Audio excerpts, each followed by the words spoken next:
Em uma entrevista na Globo News, a jornalista Malu Gaspar deixa Andréa Sadi de cabelos em pés, é isso mesmo. Contudo que ela vai revelar ali as conversas então com um dos ministros, todo mundo já sabe quem é, né, esse ministro aí, ou seja, a conversa então ali com o banqueiro, com o Vorcaro, né? Ela vai revelar também a estratégia ali que o Vorcaro utilizava até mesmo usando, sei lá, ser hackers, ou sei lá o que seja, né, para ter acesso até mesmo à Polícia Federal, a estratégia ali que ele estava usando ali, possivelmente para fugir do país, né, a primeira vez ali que ele foi preso, então, até lá no aeroporto, ele estava indo para Dubai, e a polícia, então, acabou ali com essa estratégia, ele acabou suspeitando e acabou prendendo ele. Agora foi preso novamente, depois foi solto, né? Essa mesma estratégia ele usou para ser solto, mas agora está preso novamente. Mas ela vai expor todos os escândalos e as mensagens, então, que foi reveladas ali pela Polícia Federal, então, com o Vorcaro e esse ministro. Assista aqui o vídeo só para você ver ali que a Andréa Sadi, ela fica de cabelos em pés, apavorados. Todo mundo sabe que esse pessoal é esquerdista, né?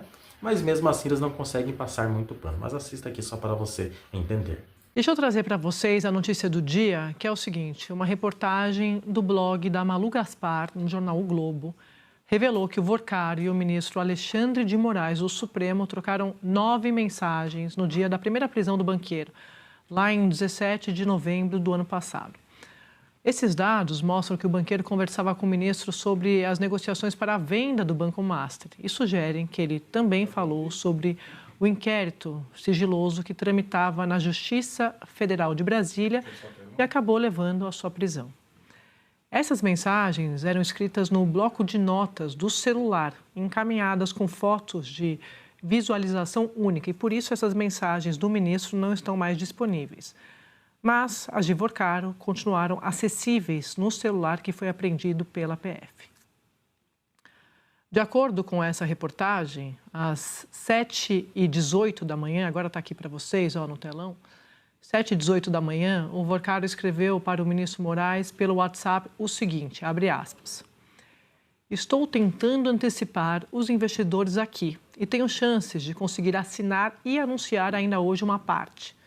E aí, eu irei para lá para tentar a assinatura dos demais investidores estrangeiros. De um outro lado, acho que o tema que falamos começou a dar uma vazada, obviamente sem qualquer detalhe. Mas a turma do BRB, que é o Banco de Brasília, né, me disse que está tendo um movimento de sacanagem do caso e que a mesma jornalista de antes estava fazendo perguntas lá. Se vazar algo, será péssimo, mas pode ser um gancho para entrar no circuito do processo. Se tiver alguma novidade, vamos falar. Fecha aspas. Aí, às 8h16, Moraes respondeu com uma mensagem de visualização única. Às 17h22, o Vorcaro enviou um novo texto. Ele diz assim, ó: eu fiz uma correria aqui para tentar salvar. Fiz o que deu. Vou anunciar parte da transação. O ministro Moraes não respondeu. E às 17h26, o Vorcaro escreve assim, aspas, alguma novidade? Conseguiu ter notícia ou bloquear? Moraes responde em seguida, mas, de novo, com uma visualização única. Vocês estão vendo aí essas imagens no nosso telão, tá? Tá tudo lá na reportagem da Malu. Estou falando assim de forma mais pausada para dar tempo de a gente assimilar todas essas informações. Bom, aí passando para as 19h58, o Vorcaro volta a perguntar, alguma novidade? Moraes responde 2 vezes. E, às 20h48, o Vorcaro enviou outro texto. Seria melhor na sexta, junto com os gringos, mas foi o que deu para fazer dentro da situação. Acho que pode inibir. Amanhã começam as batidas do Esteves. Estou indo assinar com os investidores de fora, estou online. Menos de uma hora depois, a Fictor, que é a holding financeira, anunciou a compra do Master e por volta das 10 da noite, o Vorcaro foi preso no Aeroporto Internacional de Guarulhos, aqui em São Paulo. Então, são essas informações que estão lá no blog da Malu, no jornal o Globo, publicadas hoje, essas informações todas nessa reportagem. A gente está aqui com a Malu para ela explicar, dar mais detalhes para a gente. Malu, muito impressionante essa troca de mensagem, essa revelação. Boa tarde, seja muito bem-vinda. Eu queria que você falasse, situasse o nosso assinante, porque Naquele momento, o Vorcaro ainda não tinha sido preso, como a gente está contando aqui, ele seria preso à noite, mas Vorcaro já era Vorcaro no sentido de ser um personagem controverso, e naquele momento o escritório de advocacia da mulher do ministro Moraes já tinha um contrato, nós que não sabíamos ainda, depois foi revelado por você no final do ano passado, né? No final do ano passado ou no começo desse ano. Mas o Vorcaro já era um cliente do escritório da mulher do ministro Moraes, e já se sabia que a situação do banco estava complicada. Então, eu queria te ouvir um pouco sobre aquele contexto naquele momento para situar o nosso assinante. Boa tarde. Boa tarde, André. Boa tarde para todo mundo que está ouvindo a gente, assistindo a gente. Então, exatamente, o contexto dessas mensagens é um contexto que já, inclusive, foi levantado pela Polícia Federal durante a investigação e que mostra que o Vorcaro tinha realmente duas prioridades naquele dia, antes dele ser preso. A primeira era anunciar a venda do grupo do Master para o grupo Fictor e com investidores árabes que a gente nunca chegou a saber exatamente quais eram. E a segunda prioridade era tentar impedir a ordem de prisão contra ele. Ele tinha uma informação que a Polícia Federal descobriu ter sido obtida ilegalmente, a partir do acesso ilegal aos sistemas da própria Polícia Federal, de que havia um inquérito contra ele. Era um inquérito sigiloso, por isso ninguém deveria saber que esse inquérito existia. E a Polícia Federal descobriu que ele tinha tido acesso a esse inquérito, ficou sabendo que tinha sido encaminhado à 10ª Vara Federal de Brasília, que estava sob o comando do juiz Ricardo Leite, e numa etapa da investigação, que levou à nova prisão do Vorcaro, a representação sigilosa da Polícia Federal diz exatamente que o Vorcaro, ao saber dessa informação, procurou um jornalista, fez publicar às 11 horas da manhã no site O Bastidor a informação de que esse inquérito existia e estava na 10ª Vara, para depois, nas palavras da Polícia Federal, esquentar a informação. O que significa esquentar a informação? Ele pegou essa informação, disse que era pública e, dado que a informação já tinha sido publicada, ele entrou com um pedido, uma petição na 10ª Vara, dirigida ao juiz Ricardo Leite, tentando impedir que fosse executada alguma, abre aspas, também, medida cautelar. Ele não se refere à prisão, ele se refere a medidas cautelares, dizendo que não havia necessidade, que ele estava à disposição, e ele coloca lá uma série de motivos pelos quais não deveria haver nenhuma medida cautelar contra ele. E isso despertou, André, a suspeita da Polícia Federal, porque quando entra essa petição no sistema da Justiça Federal, fazia apenas 18 minutos que o juiz Ricardo Leite tinha assinado a ordem de prisão do Vorcaro. E aí a polícia começou a perceber que havia uma movimentação, de fato, do Vorcaro para improvisar ou para agilizar um voo para Dubai, um embarque feito às pressas. E é por isso que ele foi preso. Era uma prisão que estava planejada para ocorrer no dia 18 de novembro, como ocorreram as outras prisões dessa operação, junto com a liquidação do Master.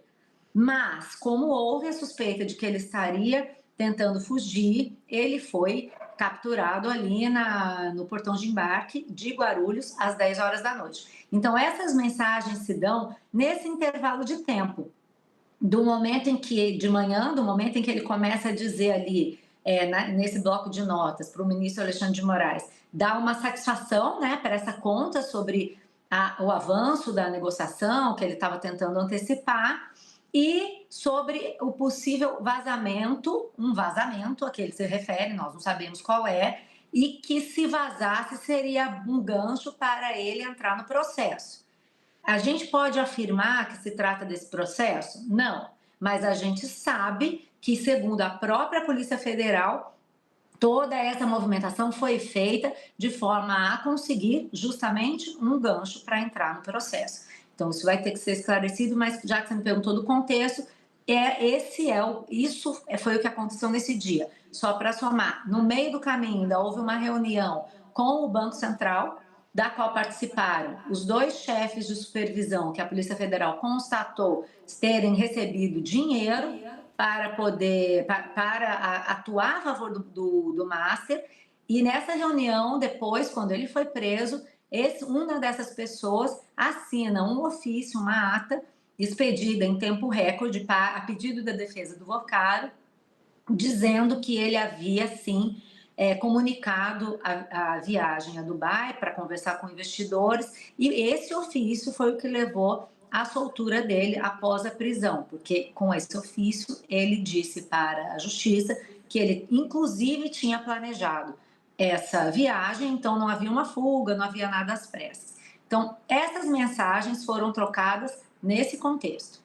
Agora, Malu, eu perguntei do contrato, isso foi importante sobre o Master, esse contexto do processo, da investigação do Master. Mas o contrato, pelo que você revelou, e você me corrija se eu estiver errada, ele era para começar a partir de 2024, é isso? Ele foi assinado no dia 16 de janeiro de 2024, com prazo de duração de 3 anos. Pagamento mensal de R$ 3.600.000 brutos, 3 milhões líquido. E, segundo as informações que nós temos, foi pago até o momento em que o banco foi liquidado. Até a última hora ele foi pago, era considerado dentro do Master uma questão prioritária, o pagamento desse contrato. Eu estou perguntando isso porque hoje, fazendo a apuração da repercussão, conversando com o ministro do Supremo, polícia, Ministério Público, políticos, advogados, muita gente disse assim para mim, ora, podia ter explicado que o Vocaro era cliente da mulher, pessoas que gostam do ministro, tentando buscar uma saída, e que ele mandava mensagens para o ministro. Não teve nenhum tipo de questionamento, pelo menos na apuração que eu fiz, sobre o fato de que houve uma troca de mensagens, porque você publicou, está lá o print, tem até uma mensagem que o ministro, no que você revelou, dá um joinha, né, a uma mensagem. Então, teve uma interação. Mensagem, ele manda um joinha. A gente não tem o conteúdo, né, do que ele respondeu, mas tem um joinha. Então, é seguro a gente dizer que essa troca de mensagens acontece entre o ministro e um cliente do escritório da mulher do ministro. Exatamente. E falando a respeito dos negócios daquele cliente. Era um negócio, você veja que é um negócio que dependia do Banco Central, era um negócio que dependia do CAD, e o contrato do Master com a mulher do ministro Alexandre de Moraes, a Viviane Bassi de Moraes, fala justamente nisso, para atender aos interesses, cuidar dos interesses do banco perante a Receita Federal, ao Banco Central, ao CAD, ao Executivo e ao Legislativo. Todos esses órgãos públicos de Brasília estão previstos no escopo do contrato. E a gente, na etapa anterior dessa nossa apuração desse caso, a gente procurou no blog exaustivamente, via pedidos de lei de acesso à informação, tanto de portarias como de registros de reuniões, registros de que a Viviane tivesse atuado a favor do Master nesses casos. O que a gente descobriu é que não há registro da Viviane como advogada, nem como pessoa física, entrando nesses órgãos, nesses lugares, fazendo reuniões com autoridades, colocando requerimentos. Não achamos nenhuma evidência de que ela tivesse trabalhado, de fato, para o Master no que reza o escopo do contrato.